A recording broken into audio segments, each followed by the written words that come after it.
here in China, obviously, air quality is a very important topic. What role can tall buildings specifically play in combating China's air quality crisis and similar air quality issues around the world? Sure. So, I mean, you're exactly right. Air quality is a huge issue in China, and I think tall buildings can play a role in that the kinds of technologies that they can deploy are really going to be really turning the industry on its head. So, in other parts of the world, issues like natural ventilation has been often used as a means of reducing energy consumption. So you're pumping in lots and lots of fresh air into the space.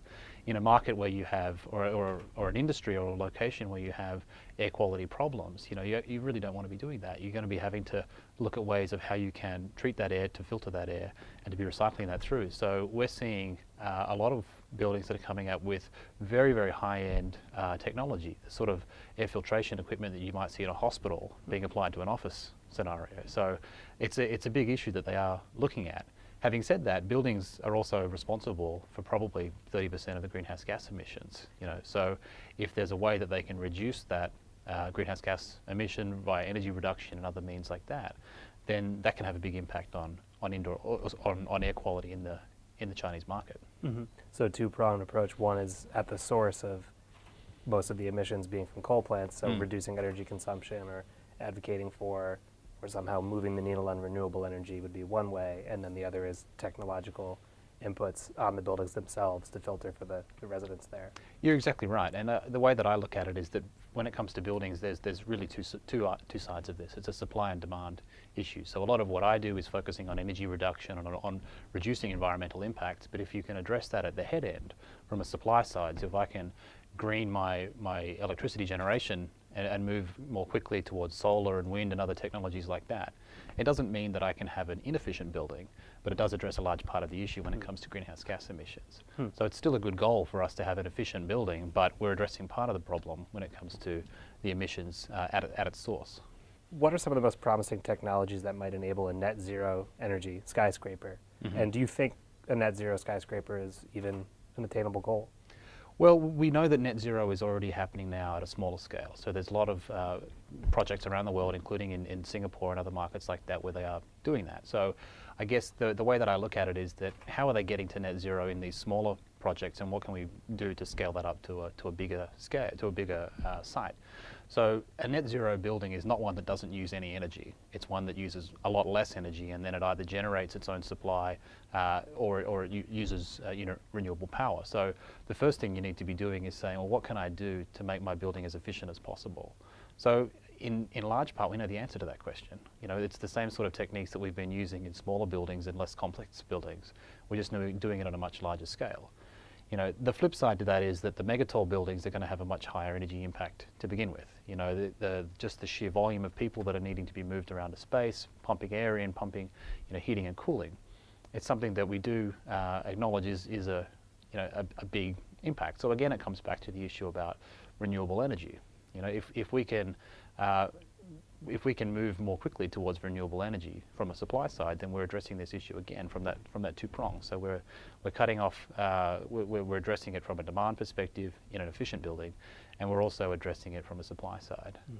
Having said that, I'm not necessarily sure that tall buildings are really the major focus here. So what we have seen, and this isn't in the context of a net zero building, but what we've seen in the past is that the pendulum really swung out to the side when it came to green technologies. So there was a race towards LEED Platinum and other rating tools in other markets. And what that meant was that plenty of building operators and designers were over-investing in technology which wasn't really matched for that building. One of them was trigeneration. So in my home market, Australia, where I'm originally from, trigeneration was something that was seen as this great way to reduce greenhouse gas emissions. Australia uses a lot of coal to provide electricity. So they were switching to these generators that were running on natural gas. So immediately you drop your greenhouse gas emissions. It was also providing these other benefits of heating and cooling to the building. So it sounds great. But what we found was that the technology was particularly suited for buildings that ran 24 hours a day, like a hospital, something that had a constant load throughout the day. So in an office building that runs 8 till 6 or something like that, it doesn't run nearly as effectively. We also found was that the equipment was being sized to deal with peak loads in the building, but then during off-peak or shoulder periods it wasn't running effectively, or we're having excess heat, generated there. So do we turn around and blame trigeneration? No, the technology is great. It's just being used in the wrong application. So when I look at green buildings, I'm constantly asking that question of, is this a technology which is adding to that building in the long term? Is it something which we're going to look back on and say that was a great decision? Or is it something we're going to look back on and say, you know what, maybe we went too far. Maybe we over-invested in that and we needed to back that off a little bit. What's the appropriate investment or technology, and not just the newest? Exactly. I think if you are looking for the newest technologies, you don't have to look very far. There's all sorts of products out there that look great, but is that something that really is going to add value to the building? I think that the balancing act needs to be between doing enough so that there actually is a benefit, but not doing so much that you're creating a building which is complex or difficult to run, or in the worst cases, more expensive. Yeah, and when it comes to striking that balance, are there changes in the relationships between designers, government, developers, or new structural changes in how those sectors cooperate to achieve sustainable vertical urbanism, as you would define it? Sure. So I think the biggest change that I've been seeing is that property managers and property operators are getting engaged much earlier on. So in the past, when we were building simpler buildings, it was the case that designers and architects would finish construction and hand the keys over to the operators, and they'd say, "There you go, have a good time."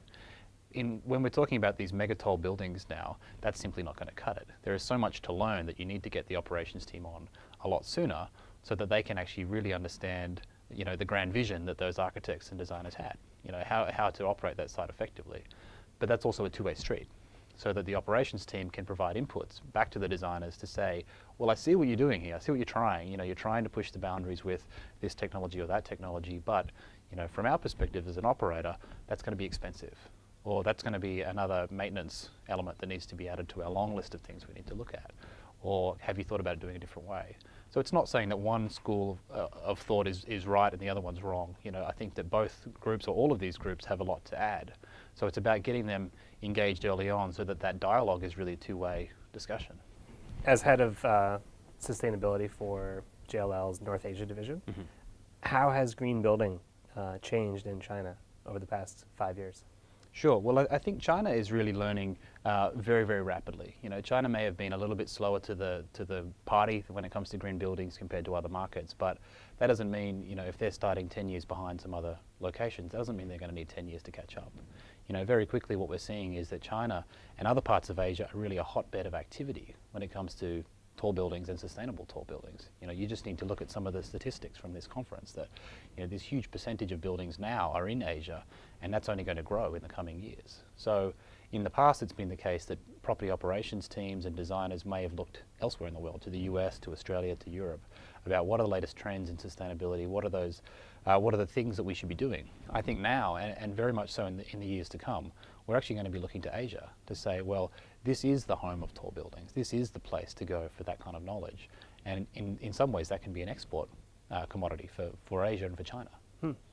That's interesting. How do you see that playing out?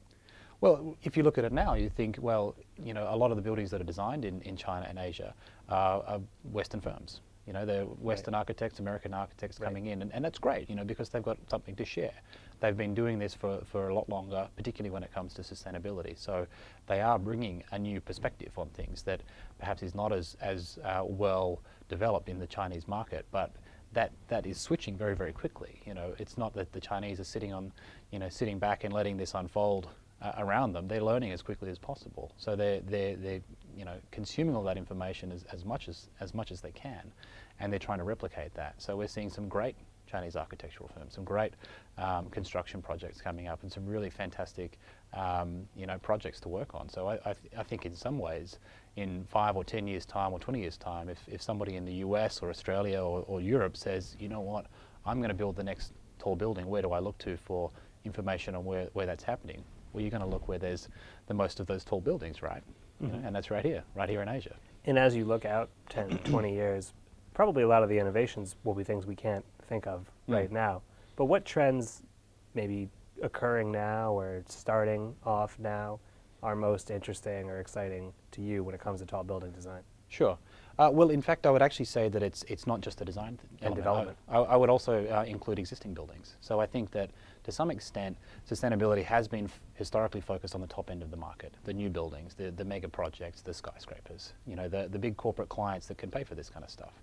But what about all those other buildings that are sitting out there? You look out the window and you see hundreds, if not thousands, of buildings around, you know, around Shanghai. And this is a question we were going to ask as well. So Yeah. what do you do with all those buildings?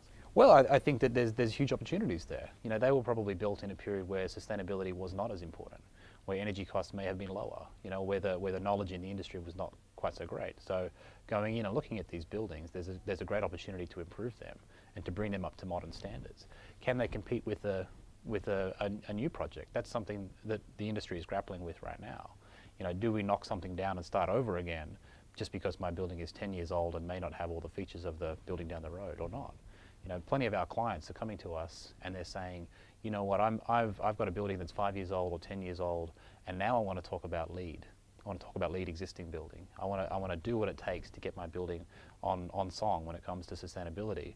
And partly that's because they want to reduce costs and they want to have a great tool to engage with their tenants. But they're also competing.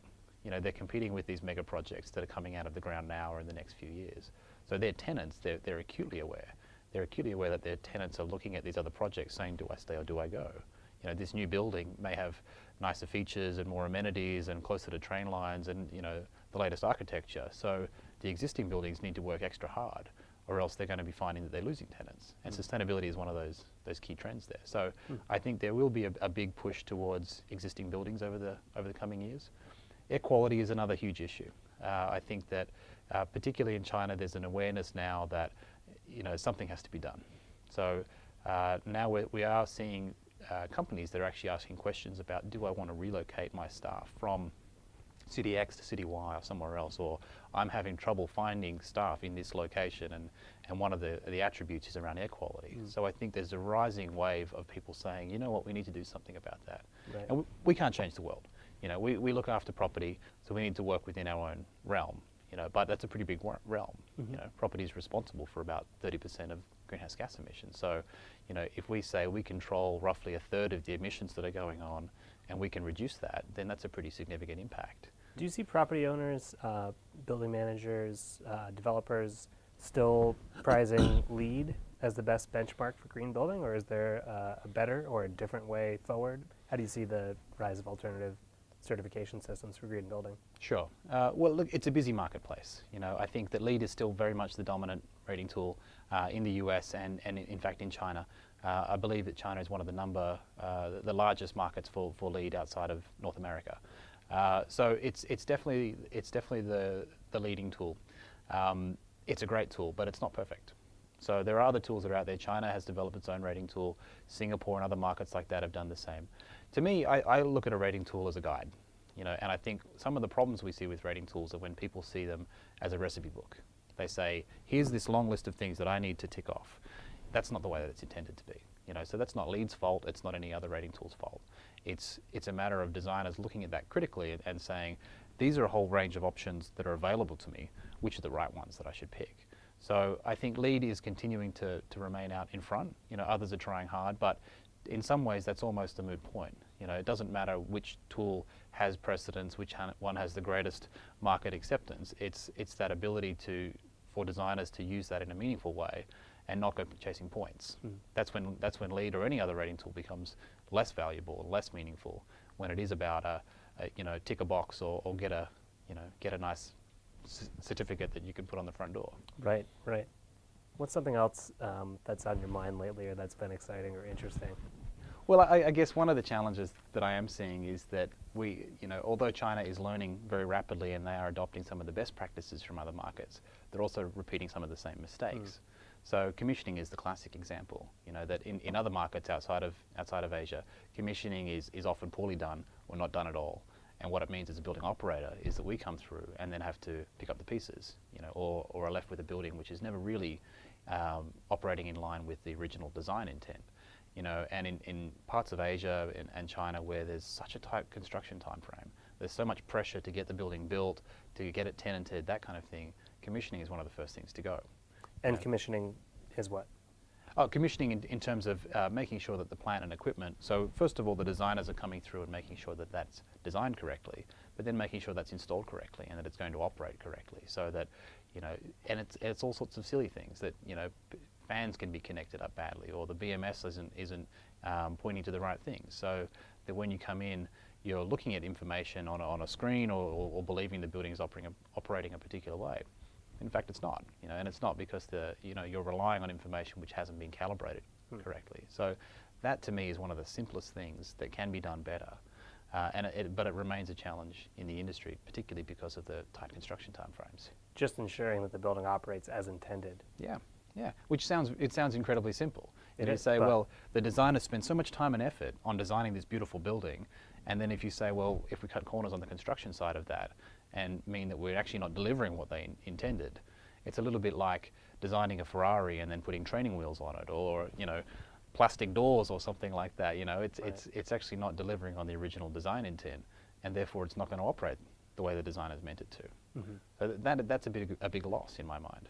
And when it comes to LEED and other green building rating tools, I think it's imperative on the property industry to really push that forward, because, you know, if we start to see buildings that are designed with sustainability in mind but don't operate as effective as they could, people will lose faith in that. You know, people will start to look at that and say, you know what, that was a nice idea, but it didn't really work. And it's coming back to those things about making sure that the whole system works as well as it can. You know, we know how to design green buildings well. We know how to deliver them well, so let's do that well. And then let's operate them as effectively and as efficiently as we can. Yeah, when you say we know how to do them well, it does seem, certainly there's been a huge change in just maybe about 10, 15 years of building since LEED has been around. Do you think there's been enough, though? Because at the same time, there's so many other trends that green building is kind of fighting against, population growth and all sorts of rising reasons for rising carbon emissions, despite, you know, knowledge of for 20 years of the scale of climate change. Yeah. So do you think it's happening fast enough, or is there going to be some tectonic shift needed here? Well, I think on one hand, the information is out there. So we know how to design green buildings very effectively. Are we doing it everywhere? That's maybe another question. So when we talk about tall and mega tall projects, that's the top end of town. You know, it's the big corporate clients, the big investors that can afford this kind of thing and that take the time and effort to do that. And that need the credibility because they're high-profile projects. That's right. You know, they're looking to lease their space out to tenants that pay a lot for rent. So of course they're going to be pushing the market in that direction, and that's great. And there's a trickle-down effect from that as well. It's a little bit like the latest iPhone or the newest car. You know, the features that are attached to that mega project sooner or later will make their way down to other asset types, but that's a little bit slow. Sure. You know, what happens in the interim to those B and C grade assets or residential buildings or low-income housing, things like that, you know, frankly, the market is in a very different place. And that's where I think that there's a bottom-up approach from a government perspective. So top-down is a trickle-down effect for new technologies and new techniques. Bottom-up is around raising the minimum standards. So that doesn't mean that the government has to mandate LEED or something like that, but it can mean that they look at the building codes.